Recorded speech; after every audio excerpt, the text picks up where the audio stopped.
কালীপুজোর পরের দিনটা ভেবেছিলাম একদম সাধারণ একটা দিন হবে। কিন্তু জানো, সেদিন যা দেখেছিলাম তা আজও ভুলতে পারিনি। সন্ধেবেলায় একটু বেরিয়েছিলাম ঠাকুর দেখতে। প্রথম প্যান্ডেলটার কাছে যেতেই থমকে গেলাম। ভিতরে ঢোকার আগেই দেখি দুটো সাদা হাঁস একদম পাশাপাশি একটা ছোট্ট জলাশয়ের মধ্যে ঘুরে বেড়াচ্ছে। কেমন যেন শান্ত, রহস্যময় এক আবহ।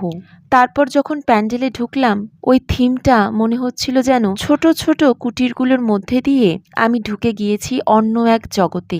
মায়ের মুখখানা ভীষণ শক্তিশালী, সুন্দর, চোখে এক অদ্ভুত টান, যেন কিছু বলতে চাইছে। আমি একটু ঢাক বাজিয়ে নিলুম।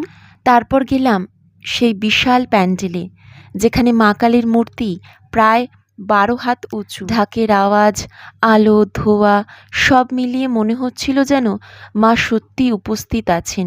এক মুহূর্তের জন্য মনে হলো মূর্তিটার চোখ নড়ল, হয়তো আলো ছায়ার খেলা, অথবা সত্যি মা আশীর্বাদ দিলেন। আরেকটা প্যান্ডেলে গিয়ে দেখি কে যেন একটা টব ফেলে দিয়েছে।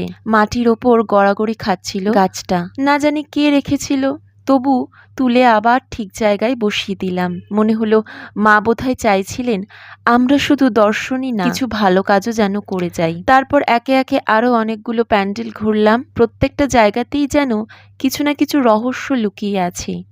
শেষে বাড়ি ফিরলাম, কিন্তু সেদিনের সেই মুহূর্ত আজও মনে হলে গায়ে কাঁটা দিয়ে ওঠে।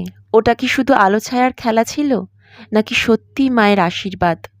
ভিডিওটা ভালো লাগলে লাইক দিও, আর কমেন্টে জানিও তুমি কখনো এমন অভিজ্ঞতা পেয়েছো কিনা। রাধে রাধে।